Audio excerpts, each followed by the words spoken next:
आने वाले कुछ महीनों में पूर्वोत्तर रेलवे के 6 बड़े स्टेशन आपको बदले बदले नजर आएंगे। यहाँ पे आपको वो पुरानी व्यवस्था नजर नहीं आएगी जो अब तक आप देखते चले आ रहे हैं। ये रेलवे स्टेशन अब एयरपोर्ट की तर्ज पर विकसित किए जा रहे हैं। किस तरह से इनको विकसित किया जाना, क्या क्या सुविधाएं यात्रियों को मिलेंगी, बात करते हमारे साथ पूर्वोत्तर रेलवे के CPRO पंकज जी हैं। सर, एक बड़ी अगर कहें तो पूर्वोत्तर रेलवे ने पहल की है एयरपोर्ट की तर्ज पर रेलवे स्टेशन को बनाने की। किस तरह की योजना है, क्या यात्रियों को सुविधाएं जल्द मिलने जा रही है? यह एक नई व्यवस्था है, नई पहल है। भारतीय रेल स्तर पर इसको किया जा रहा है। इंडियन रेलवेज़ के प्रमुख स्टेशनों को इसके लिए चिन्हित किया गया है, जिसको रीडेवलप किया जाना है। कुछ स्टेशंस ऑलरेडी रीडेवलप हो गए हैं, कुछ की प्रक्रिया चल रही है, कुछ पे कार्य प्रगति पर है। यदि मैं पूर्वोत्तर रेलवे की बात करूं तो कुल 6 रेलवे स्टेशंस ऐसे हैं जो इसके अंतर्गत चिन्हित हैं, जिसमें से गोमती नगर, लखनऊ और काठगोदाम, ये 3 रेलवे स्टेशन का कार्य RLDA द्वारा किया जाना है, जो कि एक रेलवे की एजेंसी है, रेल लैंड डेवलपमेंट अथॉरिटी। इसके अतिरिक्त 3 स्टेशन और चयनित किए गए हैं, गोरखपुर, छपरा और गोंडा। ये तीनों स्टेशन का जो रीडेवलपमेंट है वो रेलवे खुद कर रही है और इसमें कंसल्टेंट नामित किया गया है जो इसके डिज़ाइन बनाएंगे। मैं इसका उद्देश्य बताता हूँ आपको कि ये एक नई तरह की व्यवस्था क्यों लाई गई है।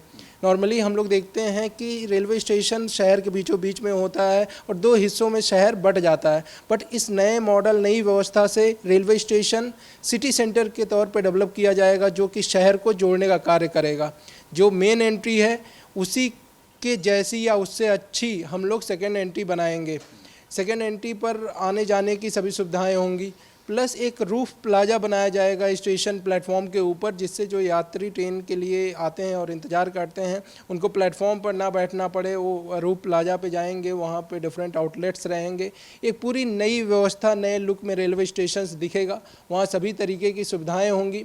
सिटी सेंटर के तौर पे विकसित किया जा रहा है, तो ये भी ध्यान रखा जाएगा कि वहाँ पर शॉपिंग कॉम्प्लेक्सेस हों और भी जो वहाँ पे आने वाले यात्री हैं उनके लिए जो भी रिक्वायर्ड सुविधाएं हैं वो भी वहाँ पर दी जाएं।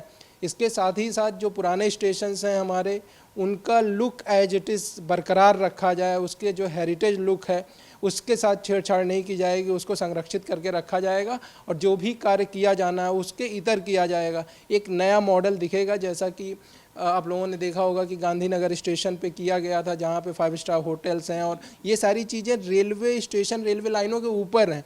तो ये एक नए किस्म का डेवलपमेंट है जो कि जिससे जो शहर हैं उनका प्रोग्रेस होगा, जो लोग हैं उनकी प्रगति होगी। सर, वेटिंग का जैसे समय होता है, आदमी घंटों इंतजार करता है, तो उसके लिए भी व्यवस्था बनाई जा रही है। साथ ही जो गाड़ियों की टाइमिंग होती है, तमाम लोग स्टेशन पे गाड़ियां पार करके चले जाते हैं रिसीव करने या फिर किसी को छोड़ने के लिए, तो उनके लिए भी क्या सिर्फ एंट्री और एग्जिट पॉइंट है और समय कितना उनको दिया गया है कि वहाँ पे रहेंगे? पहली चीज़ ये है कि जो लोग हैं वेटिंग एरिया के लिए वो रूफ प्लाजा पे रहेंगे। जब उनके ट्रेन का अनाउंसमेंट होगा तब वो एस्केलेटर, लिफ्ट या स्टेयर्स के माध्यम से नीचे प्लेटफॉर्म पे आएंगे और अपनी ट्रेन पकड़ेंगे, तो ऐसे में प्लेटफॉर्म पे भीड़ भाड़ नहीं रहेगी। दूसरा पॉइंट है ट्रैफिक कनेक्टिविटी का, कि अगर जो यात्री बाहर निकलें वो बाहर तुरंत उनको कोई ना कोई कनेक्टिविटी मिले, जो व्हीकल मिले, जिससे कि वो स्टेशन से बाहर आसानी से जा सकें। इसके लिए भी जब ये रीडेवलपमेंट किया जाएगा तो ये बेसिकली इंटीग्रेशन प्लान है कि हम चीज़ों को जोड़ रहे हैं, चाहे वो रोड हो, रेलवेज़ हो। आने वाले टाइम में सबवेज या मेट्रोज़ भी गोरखपुर जैसे सिटी में भी आने की बात चलती रहती है, तो उस पर भी चीज़ें हो रही हैं। तो ये सभी व्यवस्थाओं को कैसे इंटीग्रेट आपस में किया जाए, कैसे लॉजिस्टिक्स जो कॉस्ट है हमारी, जो मूवमेंट में कॉस्ट है, उसको कैसे घटाया जाए, कैसे जो यात्री आते हैं स्टेशन पर उनको ज़्यादा मूव ना करना पड़े, उस चीज़ को भी, इवन जो शहर का जैम है उससे भी कैसे निजात मिले रेलवे स्टेशन के माध्यम से, उसको इस प्रकार से डिज़ाइन किया जाएगा। तो इसके लिए एक एजेंसी नामित की गई है जो एक कंप्लीट एक प्लान बनाएगी, इसका डिज़ाइन बनाएगी कि आने वाले समय में स्टेशन कैसा दिखेगा, फिर वो डिज़ाइन लेकर हम आप लोगों के सामने आएंगे। सर, कब तक उम्मीद करे जनता की रेलवे का ये जो पूरा निर्माण कार्य है वो शुरू हो जाएगा और कितने साल का लगभग पूरा प्रोजेक्ट? ये बेसिकली जो अभी कंसल्टेंट नामित किया गया है, इसका डिज़ाइन बनाएंगे, इसका एस्टिमेट बनाएंगे, उसके बाद इसका डिज़ाइन और एस्टिमेट बनने के बाद इस पे कार्य ऑलरेडी शुरू हो गया है। प्रिलिमिनरी सर्वे का कार्य एक बार वो करके जा चुके हैं। अब इसके बाद जब वो डिज़ाइन बना के ऊपर यानी कि रेलवेज़ को प्रस्तुत करेंगे, उसको देखा जाएगा कि उसमें क्या चीज़ें अल्ट्रेशन या एडिशन करना है।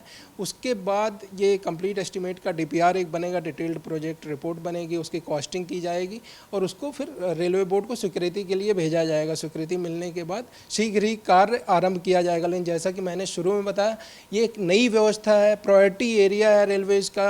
ऑलरेडी स्टेशंस जो है डेवलप किए जा चुके हैं, कई जगह कार्य प्रगति पर है, तो ये कार्य हम लोग प्राथमिकता के आधार पर तेज़ी से कराएंगे और शीघ्र ही इसको पूरा करेंगे, जिससे कि यात्रियों को बेहतर सुविधा मिले। धन्यवाद। तो नए साल पर एक नया तोहफा गोरखपुर के लोगों को मिलने जा रहा है और जिस तरह से गोरखपुर बदल रहा है, गोरखपुर शहर का एरिया बढ़ रहा है, उसको देखते हुए रेलवे भी अपने आप को मॉडिफाई कर रहा है और जल्द ही गोरखपुर में वो तमाम सुविधाएं लोगों को मिलनी शुरू होंगी। उस रेलवे स्टेशन पे जहाँ पे लोगों को लगता है कि काफ़ी भीड़ होती है, काफ़ी दिक्कत होती है, वो स्टेशन अब पूरी तरह से बदल जाएंगे और एयरपोर्ट की तर्ज पर उन तमाम जो स्टेशन है पूर्वोत्तर रेलवे के जो 6 स्टेशन हैं उनको डेवलप किया जाना है।